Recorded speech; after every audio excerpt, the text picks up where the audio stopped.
I want you to know that a house is an investment, and buying a home at a low interest rate is considered good use of your capital as opposed to paying that home off.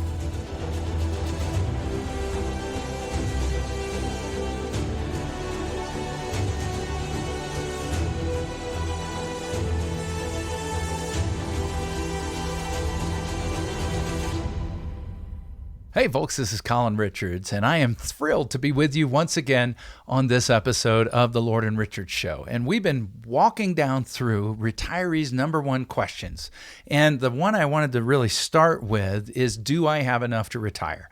And we've covered a lot of ground. We've talked about the timing of retirement, your income sources, how to adjust for inflation, how to budget properly so you don't make a big mistake that could cost you in retirement, and on and on. Well, in this segment, I'm going to answer one of the most frequent questions that I get, and it's this: should I pay off my house? Now, this is a vitally important discussion because usually your house is a pretty large proportion of your net worth. Not always, but sometimes it's a pretty big piece, depending on what you've opted for.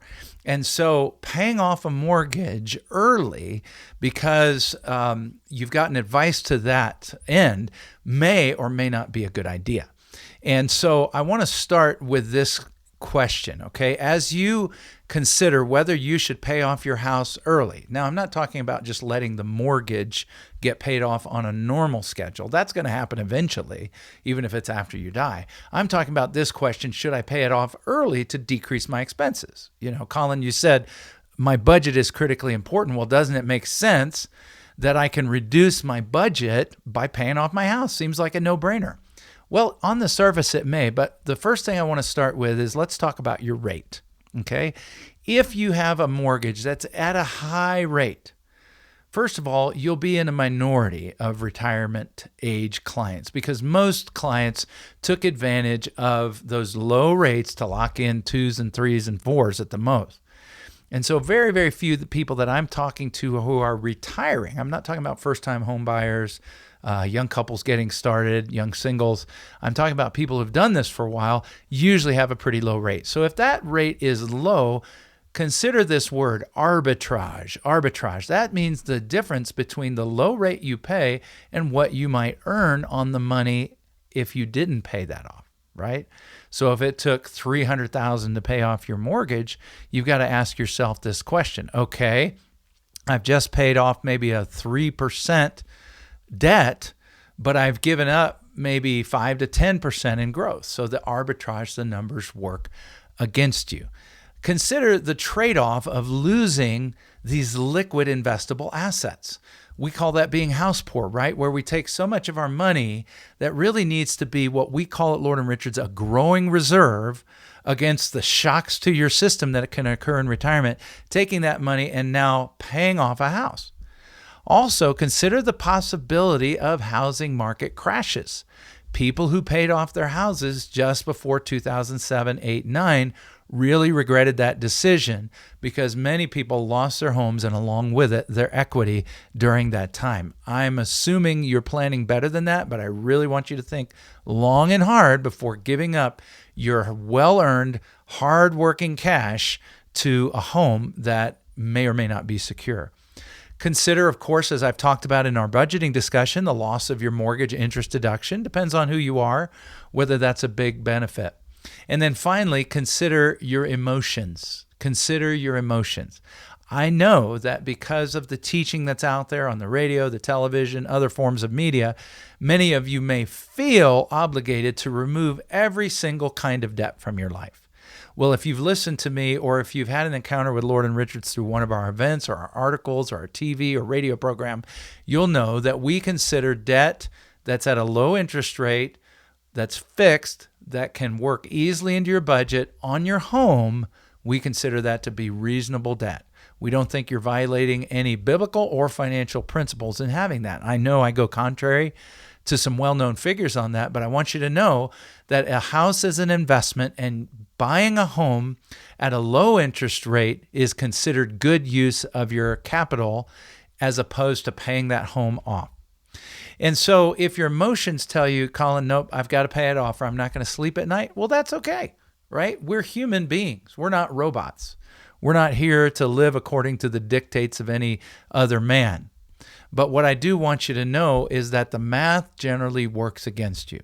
So you have to decide, are my feelings on this most important so that I can rest, so that I can have peace, so that I feel unburdened by the debt? Because if it's bothering you, then that may mitigate towards paying it down.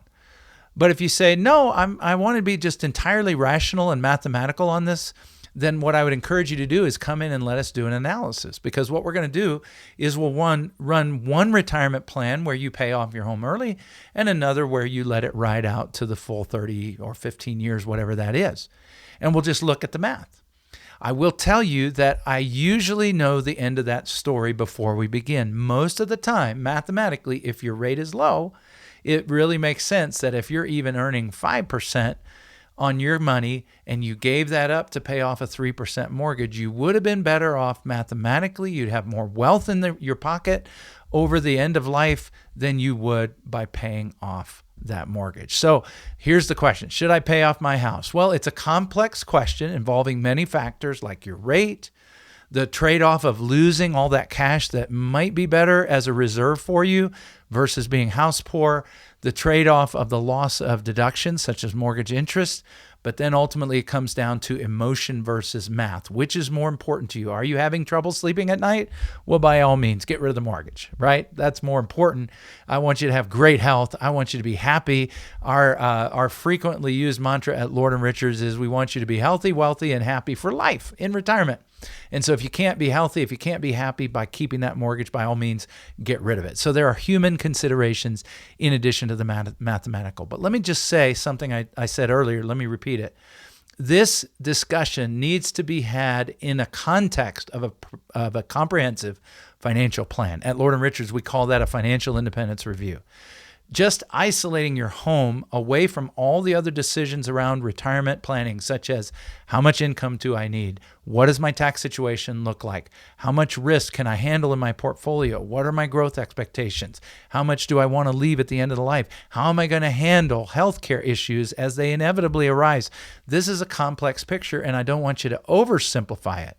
The good news is that at Lord and Richards, we love this. We love planning. We love the satisfaction of seeing you and our clients enjoying their retirement to the fullest, traveling, spending time with family, doing the hobbies that make you joyful, volunteering, going to church, giving, and loving. Those are the important things in life. And so whether you should pay off your house, whether it's how you deal with inflation, whether it's budgeting, whether it's Social Security, whether it's how you know that your income is guaranteed, these are all vital subtopics of this one question. Do I have enough to retire? And I'd like to encourage you to go back through the podcasts and YouTube videos of these episodes and further educate yourself on these subjects. Everything I've shared on the radio is now available to you to go back and study and rehearse on your own schedule and at your own time.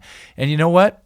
Failing to plan is planning to fail, right? So I want you to take an interest in your own financial education. Well, at this point, I always encourage you. We love doing this. So if you don't want to get involved in the complexities and you'd like to work with a team of people that love our clients and that are on your side in financial independence, it just starts with a simple phone call between you and I and my team. I look forward to talking.